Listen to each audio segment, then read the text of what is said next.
লোকজন বেশি থাকতো। তো দেখুন গেটে তালা মারা আছে, কিন্তু যারা চলে যাওয়ার ঠিক তারা চলে গেছে, আপনারাই আছেন। আপনাদের জন্য একটা তালি হোক।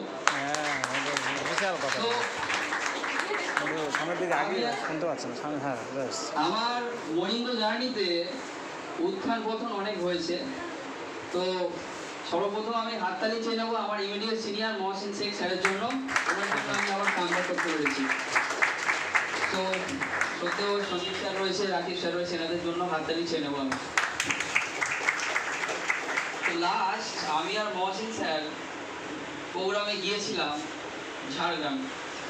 সেখানে যাওয়ার কিছু মুহূর্ত, আমরা কাজটাকে যদি ভালোবাসি তাহলে এনজয়মেন্টের সাথে করবো, ঠিক কি না? Yes or no?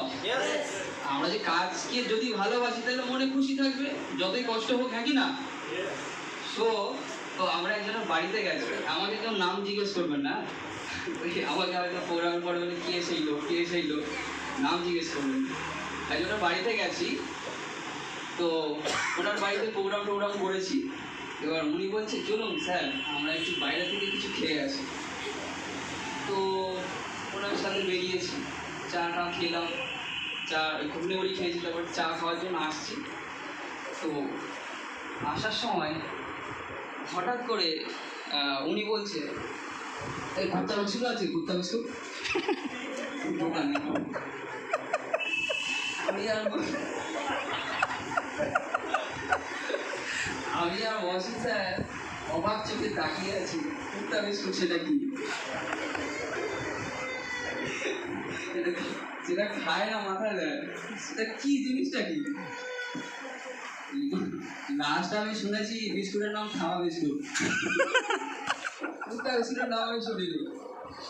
তো আমরা অবাক চোখে তাকিয়ে দেখছি, তারপরে দেখি একটা বিস্কুট বার করে কুত্তাকে খাওয়াচ্ছে পাশে। আচ্ছা, নতুন জায়গায় গেছিলাম তো, মানে এরকম কিছু সিচুয়েশন, মানে ওই যে মোমেন্টটা ছিল আমি ঠিক ভাষায় প্রকাশ করতে পারছি না, এত হাসি পাচ্ছে আর হাসতেও পারছি না ওনার সামনে। আচ্ছা, আরেকটা ঘটনা বলি।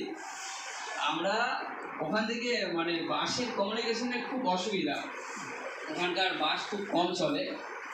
তো আমরা 11টার সময় বেরিয়েছি ওনার বাড়ি থেকে, বাসে উঠে ঘুমিয়ে গেছি।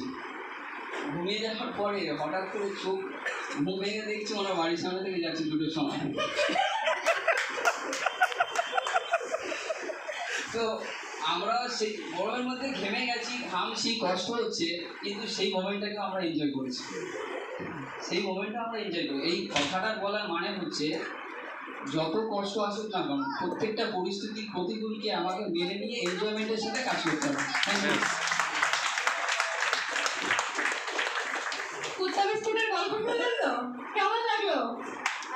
ওরা হয়তো